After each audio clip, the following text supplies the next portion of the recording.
नमस्कार मित्रांनो, सर्वांचं स्वागत आहे आपल्या या व्हिडिओमध्ये. मित्रांनो, तुम्ही खूप दिवसापासून रिझल्टची वाट बघत होता आणि फायनली तो निकाल लागलेला आहे. तुम्हाला ऑफिशियल वेबसाईटवरती यायचं आहे. ही वेबसाईट आहे YCMची, सर्वांना माहिती असेल. मेनू बारमध्ये बघा तुम्हाला रिझल्टवरती क्लिक करायचं आहे. जसं तुम्ही या ठिकाणी रिझल्टवर क्लिक केलं, तुम्हाला जे आहे बघा अशा प्रकारची इथे एक click here for provisional result यावर तुम्ही क्लिक करू शकता किंवा तुम्ही डायरेक्ट जे आहे डिसेंबर 2024 वरती क्लिक करू शकता. अशा प्रकारे तुमच्या समोर जे आहे रिझल्टची लिस्ट येईल.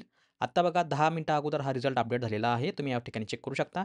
आणि बऱ्याच विद्यार्थ्यांना जे आहे कालपासून वेबसाईट ओपन होत नव्हती. थोडा प्रॉब्लेम चालला होता वेबसाईटवरती. तर त्या वेबसाईटवरती काम चालू होतं. त्यामुळे वेबसाईट चालत नव्हती. परंतु आता फायनली वेबसाईट जी आहे ती व्यवस्थित सुरू झालेली आहे.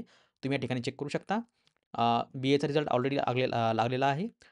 NEP पॅटर्नमध्ये बघा तुम्हाला MA उर्दू आलेला आहे, MA Marathi NEP, MA economics NEP, MA public administration NEP, MA Hindi NEP, MA history NEP बाकी आहे, MA हिंदी NEP हा बाकी आहे.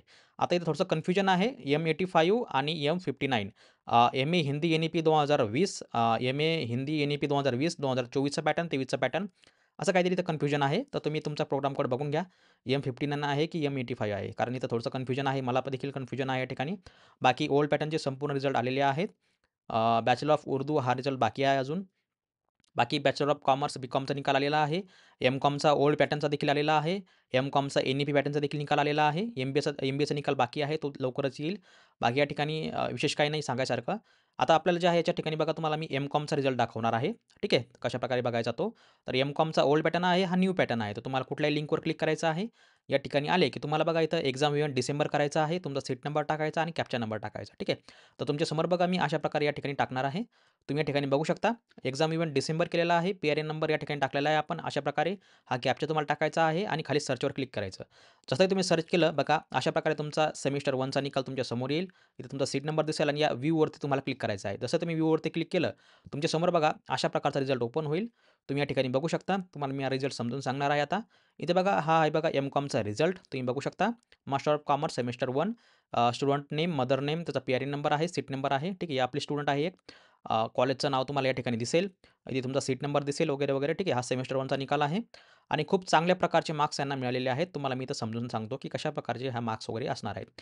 बघा मित्रांनो, बऱ्याच विद्यार्थ्यांना थोडंसं कन्फ्युजन असते, की हे जे मार्क्स आहेत हे NEP पॅटर्न असल्यामुळे थोडंसं 17+13 असा हा फॉर्म्युला असणार आहे याचा.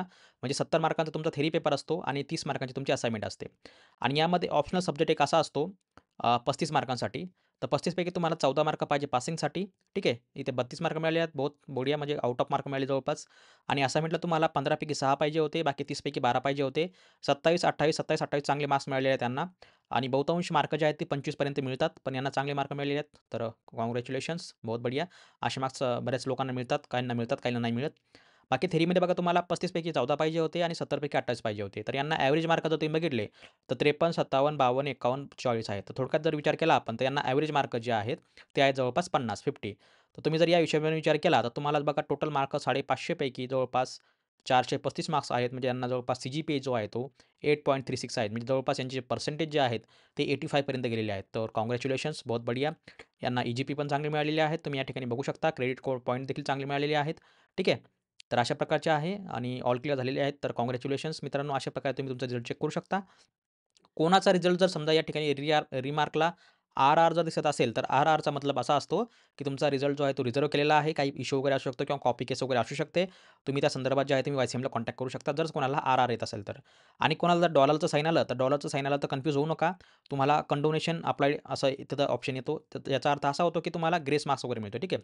त्याला कंडोनेशन वगैरे म्हणतो आपण त्याला. तर याचा अर्थ असा होतो, की तुम्हाला 6 मार्कापर्यंत जे आहे YCMकडनं ग्रेस मार्क्स मिळतो. समजा जर तुम्ही एखाद्या विषयामध्ये 6 मार्कांनी फेल होत असाल, तर तुम्हाला तिथे 6 मार्कांचा ग्रेस दिला जातो आणि फक्त हा एकाच विषयाला मिळतो. तर तुम्हाला त्या विषयामध्ये पास केलं जातं. अप टू 6 मार्क्स आहे ते, बरोबर? समजा फॉर एक्झाम्पल बघा, आता 70 पैकी तुम्हाला 28 मार्क पाहिजे आणि तुम्हाला फक्त 25 मार्क पडले, बरोबर? समजा इथे 25 मार्क्स पडले. तर तुम्हाला किती मार्क कमी पडले? 3 मार्क कमी पडले. तर तुम्हाला 3 मार्कांचा ग्रेस मिळतो. जर समजा तुम्हाला 22 मार्क मिळाले असेल, तर तुम्हाला 6 मार्कांचा ग्रेस मिळतो. तर अशा प्रकारे तुम्हाला ते अप टू 6 मार्क्सपर्यंत ग्रेस मिळतो. तर डिपेंड आहे प्रोग्रामवरती. ठीक आहे. तर आय होप मित्रांनो तुम्हाला व्हिडिओ समजला असेल कशाप्रकारे रिझल्ट चेक करायचा. हा M-Comचा निकाल आलेला आहे आणि लवकरच जो आहे आता याच्यामध्ये जो आहे आपला MBAचा देखील निकाल येईल येत्या 2-3 दिवसामध्ये. MA हिस्ट्रीचा देखील रिझल्ट बाकी आहे. तर MA हिस्ट्रीचा देखील निकाल लवकरच येईल. ठीक आहे. तर मित्रांनो, best of luck, good luck, congratulations. भेटूया पुढच्या व्हिडिओमध्ये. तोपर्यंत बघत राहा, शिकत राहा. जय हिंद, जय महाराष्ट्र.